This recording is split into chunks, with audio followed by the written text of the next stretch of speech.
these are the sorts of things that you should ask of your IT function if you want to innovate at scale. These are the 4 key things that I think I'd like you to take away that you should ask. So the first one is you can't really compete in this game unless you're agile. Unless you cannot do this with traditional waterfall approaches and assume that you can release once a year or twice a year or once a quarter. That's just not fast enough. You will not have the feedback loops that you need in order to do this. And if you want to offer a variety of different products and services, you need to be able to do this in a scaled way. So that's the first thing that I'm going to talk about.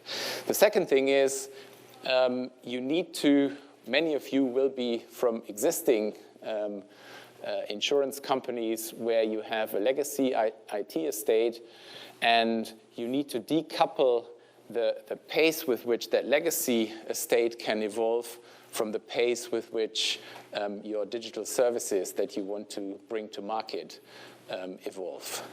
And one way of achieving that is to use microservices and API-based architectures that I'll talk about.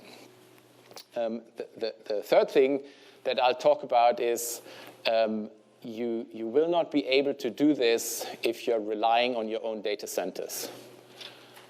You cannot perform fast enough, and you cannot commission the environments quickly enough to be in this game if you are not based in a cloud infrastructure. And the final thing is you will fail to innovate at speed if you segregate development from operations. You need to bring them together. You need to bring them in one team. There is this term called DevOps that I'm going to talk about. And then I'll give you some examples of these. There are a number of scaled frameworks out there. So this picture is actually from a friend of mine called Dave Snowden. He invented DSDM a while ago, and he then looked at scaling up the agile principles in DSDM, and because he's Welsh, he called it Cynefin, which is Welsh for habitat.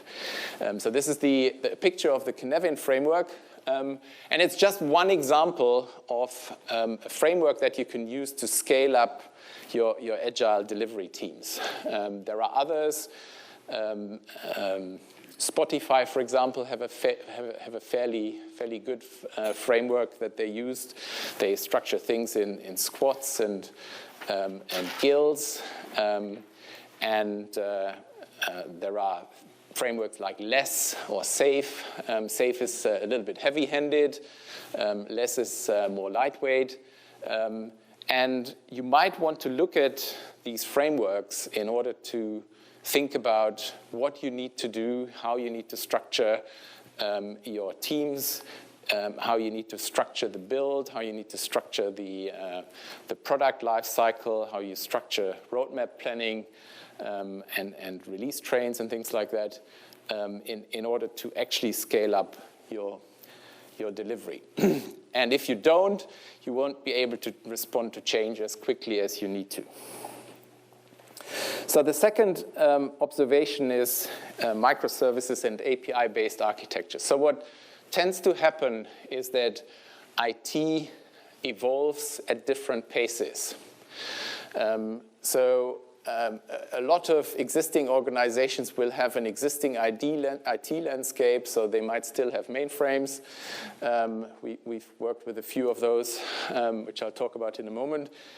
You might have existing applications, and you might have third-party applications, software as a service that you use off the shelf. Now, the mainframes have been around for decades, literally, and they're not going to go away anytime quickly.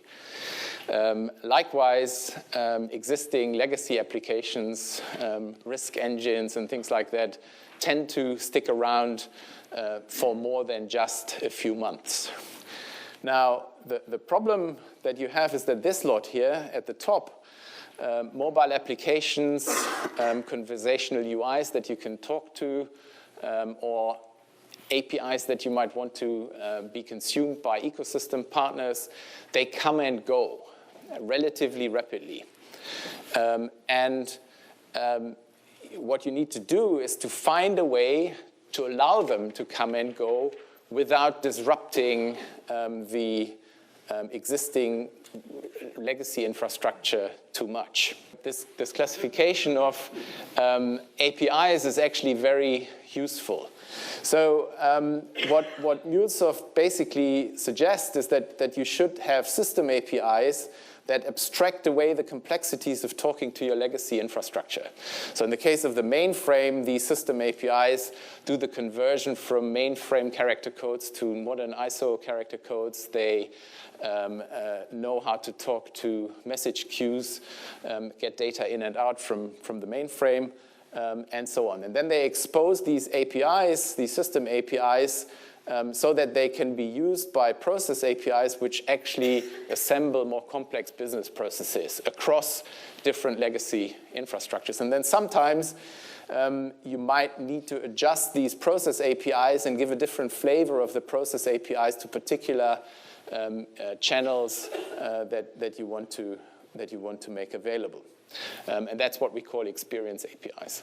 So these APIs and these microservices that implement these APIs serve to buffer between the fast evolving digital channels that you need to talk to and the existing legacy infrastructure. And you need to get a grip on deploying these microservices, on handling these microservices, on building them, on testing them, and so on. And if you can't, then it will be very difficult, for example, for you to become part of an ecosystem if you can't provide a suitable API to your ecosystem partners. So the next point I'm trying to make is that it's going to be very hard to do all this if you have to manage your IT center yourself.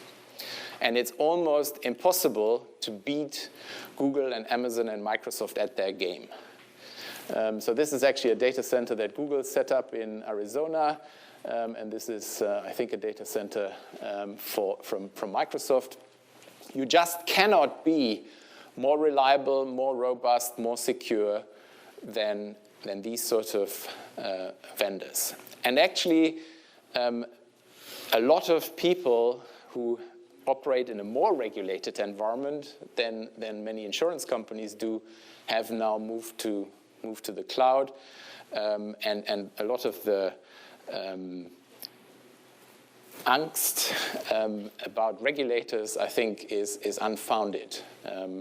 So embrace the clouds and deploy to them if you want to be fast. And then the last point is DevOps. So DevOps is a combination of development and operation. And what this figure nicely shows here is that they are actually intertwined. And a lot of organizations that we work with have a strict separation between development teams that develop a new product and the operations team who operate it. And we feel that you cannot release constantly as you need to in the digital world if you have that segregation. So you need to bring into your development teams people who understand how to operate. You need to get your development team to actually provide third-level support. And it's very interesting to see what that does to your development team if they know that they'll get the call on the weekend. Changes behavior in a good way. And if you embrace this DevOps practice, then you can actually be fast.